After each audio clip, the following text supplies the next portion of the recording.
Okay, we're going to do a way too early 2028 election map. However, our first order of business, who's the election going to be between? On the Republican side, we're just going to give it to J.D. Vance. He's the clear favorite. I also think he will be the nominee in 2028. It's a long way away. A lot of things can change. Interestingly enough, according to at least to Kalshi, Donald Trump is second in the betting odds to be the 2028 nominee, so that's pretty interesting. But the one we're going to have to figure out is the Democratic nominee. Now, I think, well, I'll say who I think it's going to be. We'll go through a few people here first. So we'll start with Gavin Newsom. This is an old clip. According to the X post, this is from when he was the mayor of San Francisco. Newsom seemed out of patience. Deficit, $522 million. Yeah, it's a big deficit. What does this mean? Just a big deficit, a lot of work ahead of us. Tell me about that. Yeah, we just got a lot of work ahead of us, big deficit. At the end, he couldn't leave the room fast What enough. an answer. Off the record, I'm amazingly disappointed. Amazingly. I just am, personally, you know? Very funny moment. I don't think, though, it'll be Gavin Newsom. In 2027, he will not be the governor anymore of California. Unless California changes very quickly for the better, I think Gavin Newsom will have the kind of the Kamala problem. I don't think he'll win because people will be like, well, how is he going to win a general election when he just has like kind of the brand of California? Now, let's go Josh Shapiro. This one's kind of interesting. I know lots of people think maybe. With an awesome teacher because we believe in her future. I don't think because, and again, this is just my opinion. This is basically just for fun. I think he tries too hard to be Barack Obama. That's who I always just see Barack Obama when he speaks. And that's not really a reason that he won't make it, but that's just my opinion. I don't know. Now, Kamala is still on that list. Like you see, Kamala is still considered at least. You better thank a union member for sick leave. You better thank a union member for paid leave. So the Kamala, all the voices. I don't think it'll be Kamala. Another person on that list is AOC. I really don't think it's AOC. I really don't think she's a very good politician at all. She just rode the woke wave, in my opinion. A condemnation of anti-Semitic remarks when you have a member of the Republican caucus who has talked about Jewish space lasers and so I don't even know what the context is there, but I don't think it'll be Kamala. I don't have a ton of conviction in what I'm about to say. I think, as of right now, it'll be Pete Buttigieg. And I don't think he's particularly impressive, to be honest. Like, he's okay sometimes. The reason I think it's going to be Pete Buttigieg, I think podcasts are so important now. I think in 2028, they're going to be either more important or just as important as they were in 2024.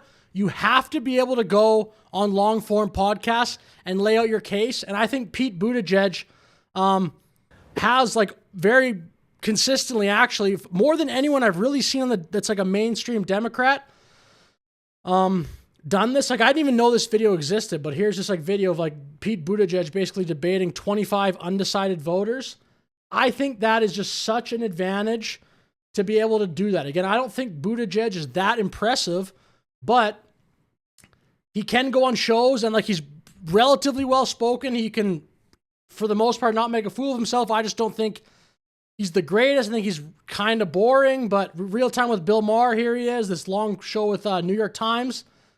I think the Democrats, unfortunately, have a pretty weak bench. Not many of these people, from what I've seen, can do that. I don't think there also will be like a wild card, like how Trump took over the Republican Party. I don't think any Democrats, Mark Cuban, no way. I don't think any Democrats are going to do that. So now we'll go to the election map itself. And now we're going to go JD versus Pete Buttigieg.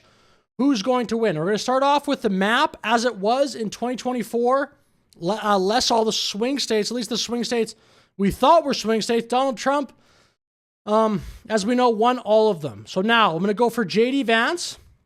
I think his map's a bit different than Donald Trump's. I'm going to give J.D. Vance, just to start off, North Carolina. I'm going to also give him Arizona.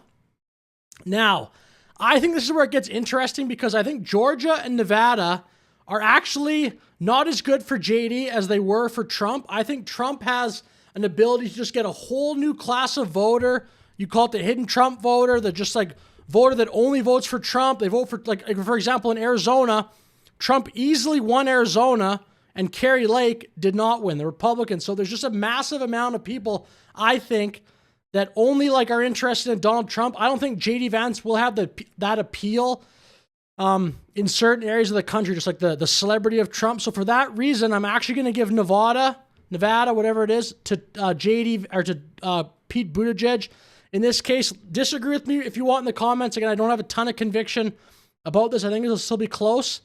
Georgia, I mean, as I'm making this video, I don't know. I'm going to leave that gray for right now. I'm going to give JD Vance the entire blue wall, though. I think JD Vance, being from Ohio, connects to these type of voters in a pretty big way. I'm also going to say he extends it and gets Minnesota. That's probably the most bold claim that I have from this map. So like as this stands right now, whether JD gets Georgia or not, he's going to win. I'm going to give JD Vance Georgia in a very narrow victory, though. Now, the other ones, I think that's basically what my map will end up being. I think, interestingly, New Jersey could have went for Trump if Trump was going to run again. I'm going to leave it as Democrat.